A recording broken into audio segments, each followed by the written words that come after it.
A very good morning, dear students. Today I am going to continue the later part of the second chapter of your social science book, Social and Political Life 1. The topic is diversity and discrimination. In my last lecture, I explained to you what is prejudice and how it prevents us to form friendship with those who are somehow inferior to us. And also I explained about creating stereotype. Today I am going to explain the heading inequality and discrimination. Inequality means the absence of equality, and discrimination means prejudicial treatment of different categories of people or different groups of people, especially on the basis of race, age, financial conditions, etc. Regarding discrimination, the most important fact is that discrimination happens when people act on their prejudices or stereotypes. That's why it is very important to understand prejudice and stereotype. If you don't understand what is prejudice or stereotype, you'll get it a bit tough to get into the concept of discrimination.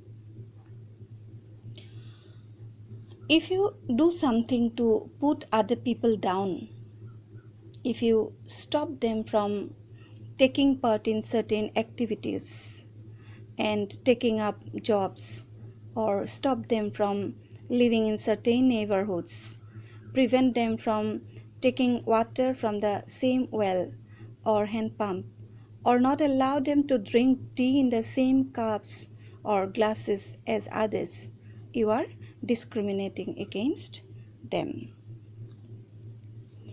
And truly speaking, we create all above situations when we come under the pressure of prejudice or the idea of stereotype.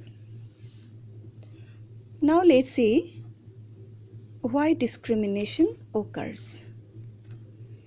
This discrimination can take place because of several reasons. The diversity that we have among us, like the religious faith we follow, the region where we live, or the skin colors we have, etc., etc., sometimes can be a source of discrimination. The category of people whose religion, language, appearance we consider as inferior may be discriminated by the other group of the society. Besides discrimination, there are some differences among the people living together in the same country or the same region, which create inequality. In the previous chapter, we read about the story of Samir Ek and Samir Do. Perhaps you remember. Both of them came from diverse economic background. Samir Do was poor, while Samir Ek belonged to a financially sound family. This difference is not a form of diversity, but of inequality.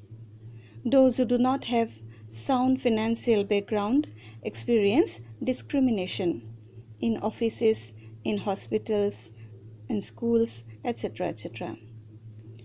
They are treated badly as they are poor. Sometimes people are discriminated not only for one reason, but for a number of reasons. Some person may be discriminated for being poor, for belonging to a so-called backward class of society, for belonging to a backward regions, etc., etc. That's all about discrimination and inequality. Let me stop here. Dear students, besides listening to the audio, please go through the chapter. Thank you.